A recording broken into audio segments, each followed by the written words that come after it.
Hello. Hello, guys. Welcome to the next in the series of videos about the labour market. This one's about the maximum wage. You did read that right, not minimum wage, maximum wage. This is one of the things that Edexcel brought into the syllabus back in 2014, and it was a topical issue at the time. It has rather gone out of fashion, at least as far as I'm concerned, but your exam will have been written at least a year ago from now, and we're recording this in June 2020. So it is still possible that it could come up, and it is on the syllabus. So it's a topic we need to be familiar with. I'm not going to do quite as long a lesson on this one as we did on minimum wage. The minimum wage topic was quite long, and it is asked on more often than the maximum wage. So we're going to go through this fairly quickly, but it is on the syllabus, so it is something we need to be aware of. So just as a lead into this topic, a lot of people are very cynical when they first are confronted with the topic of a maximum wage or a pay cap.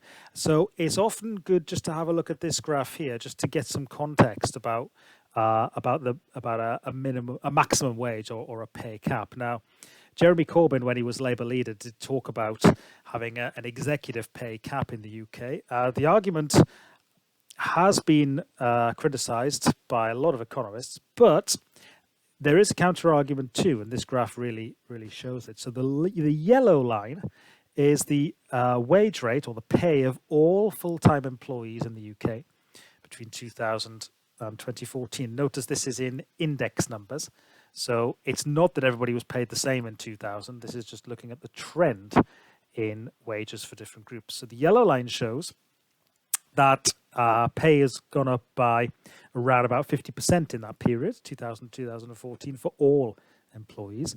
But the blue and green lines is the pay of executives. So the pay of the chief executives, the managing directors of the biggest companies in the UK. The blue is the FTSE 100, the biggest companies in the UK, and the mid 250 is slightly smaller, but still very significant corporations there. Notice how much more the pay has risen over that period. Now, a lot of people say, well, if you pay peanuts, you get monkeys. If you don't pay high wages, then you don't attract the best talent. And that is true. But notice that this is the change in the pay rates since 2000. It has always been the case. If you pay peanuts, you get monkeys. It has always been the case that there would be a gap between executives and everybody else. Are we really saying that the amount that executives are worth has gone up 5 times more than how much everybody else is worth has gone up since 2000? Because that's what this graph would imply, as long as people are being paid according to their MRP. Or we could conclude that perhaps the labour market has failed, perhaps executive pay has got out of control, and we need something to cap it. So don't be too cynical about the idea of a pay cap or a maximum wage. Yes, economists tend to argue against it, but that is not to say that there isn't an argument for it. And this graph, I think, shows that argument quite well.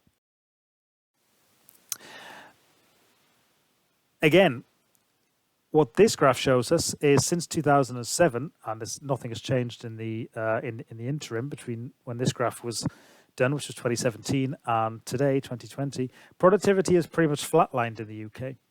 Productivity is flatlined, so we've had a bit of a decoupling between productivity and wages. So productivity has flatlined, but as we saw earlier, executive pay has still gone out of control. So even though the UK economy is no more productive today than it was in 2007, still executive pay has risen well out of control. So what do we mean by a maximum wage rate? The way I'm going to present this to you is kind of 2 different types of maximum wage rate, because we could be talking about a maximum wage for pretty much all the population, or a big proportion of the working population, which is the case in command type economies like Cuba. So Cuba has a national maximum wage rate of $20 per hour for most jobs. Now, this is not what we're talking about for the UK. We're talking about an executive pay cap. So we do have slightly different types of maximum wages here and slightly different arguments for and against. So I'm going to take these in turn. So the general definition of a maximum wage rate is a wage ceiling, as opposed to a minimum wage, which is a wage floor. And as I say, Cuba is an example here, a good example of an economy which has had a national maximum wage rate for some time.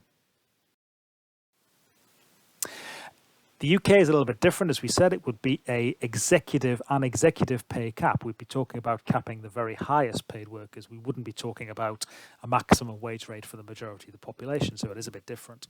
How might it work? Well, we might have legislation. We might just say that we can't pay workers any more than, say, £200,000 a year or £250,000 a year, something like that. We might have it done through the tax system. So we have such a high marginal tax rate above, say, £150,000 or £200,000 a year that you effectively have a maximum wage rate. Now, back in the 1970s in the UK, we had a super tax rate of 95%. And I think on unearned income, income not from wages and salaries, but from things like dividends on shares and interest on bank accounts, the effective marginal tax rate was something like 98%.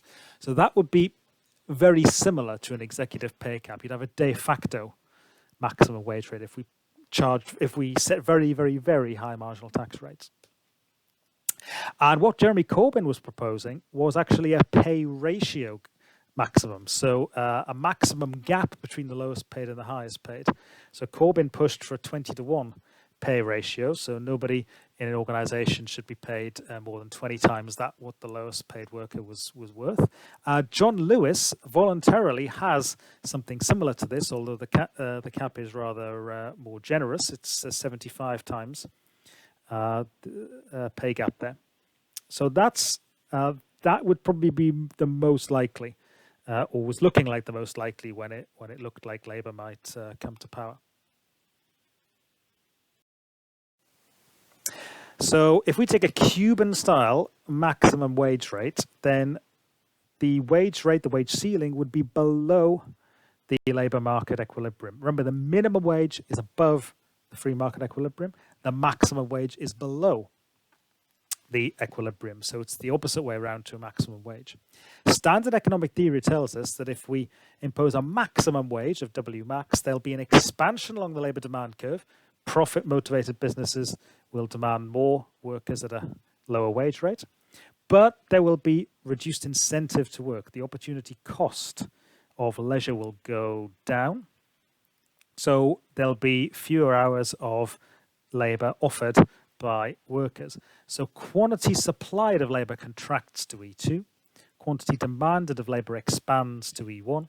So we have excess demand of workers of E1 minus E2. And this will cause labour market failure. So in fact, although I'm not going to go through it, we can construct a deadweight welfare loss triangle, similar to what we saw for maximum prices in theme 1. So we would have a deadweight welfare loss in this situation. And the same is incidentally true of a minimum wage. So what are the arguments for a Cuban-style maximum wage? Basically, the main argument is that it could narrow income inequality. Now, a lot of literature has come out since the credit crunch, suggesting that there is a positive relationship between narrowing income inequality and economic growth. So it used to be argued that you needed a fair degree of income inequality, a high degree of income inequality, because it would boost incentives. But the consensus on that has changed a little bit since the credit crunch. We're now saying institutions like the IMF, the Economist has come out and said this, David Cameron, when he was Prime Minister, was saying this, that high inequality blunts incentives. If inequality gets too big, it leads to resentment. People think, oh, there's no way I'm ever going to earn anything like what these people are earning. So they actually end up disillusioned, resentful, and actually less productive. If narrow inequality is seen as more fair and more equitable, then that will actually have a positive impact on productivity and therefore a positive impact on economic growth. A more Keynesian type argument is that if you see the pie of income, if you think of income as like a pie, then you've got a share of the pie that is taken by executives, maybe people that are paid by dividends rather than wages and salaries. So shareholders, for example, or managers might be paid in shares. And also the wages of the employees, the common or garden employees. So if we think of it as a share of the pie, then if more of the pie is going to the workers rather than the managers, then those workers tend to have a higher marginal propensity to consume than the higher paid executives would do. So if they have a higher MPC, we distribute that income, then consumer spending will increase, aggregate demand will increase, and again, overall economic growth will increase, or at least GDP will increase. And the result of that, of course, is that government will get more tax revenue. And so we can see there are plenty of positives. The pay cap arguments, you could make some similar arguments as to what we've just seen, but more in terms of the context of the UK, we've seen that arguably in terms of executive pay, we've had a labour market failure. Okay, we saw that with the graph at the beginning of the lesson. Corporate pay no longer reflects MRP, so we could argue that a pay cap is correcting for labour market failure. We've said that it narrows inequality, and the benefits of those we've already looked at. That's number two. Number three, this is quite a clever one. If we have a pay ratio style cap like 20-1, which Corbyn was calling for, it might actually induce a rise in the wages of the lowest paid as well as the highest paid. Because if it's a pay cap ratio, then the only way that managers can give themselves higher pay is if they pay their lowest paid workers more. So that could be quite clever. So if the gap is 20-1 and you're paying your workers £10 an hour, then that means you can only be paid £200 an hour. However, if you want to pay yourself £400 an hour, you can do so by raising the wages of the lowest paid to £20 an hour. So that's quite a clever one, I think. And you could argue that a UK pay cap may be justified in certain sectors. So back in the day, back in I think the 1950s and 60s, there used to be a maximum wage in football. So footballers were paid a maximum wage. And given the ridiculous amounts that Premiership footballers, particularly male Premiership footballers, are now paid, then you might argue that you could bring this in for some sectors. Some sectors might need it more than. So very briefly, arguments against. We've seen that a lower wage could reduce the incentive to work, and we could get a reverse of the efficiency wage effect that we talked about with the minimum wage. Lower wages could lower productivity, fewer hours worked, which means less income earned and therefore fewer tax revenues for the government. As with the minimum wage, the impact, of course, depends on the elasticity of demand and supply for labour, and that will vary depending on the industry or the sector.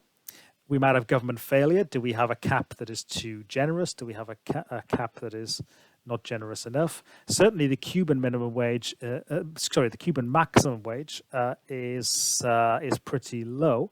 So you might see significant labour market failures, government failures in that instance.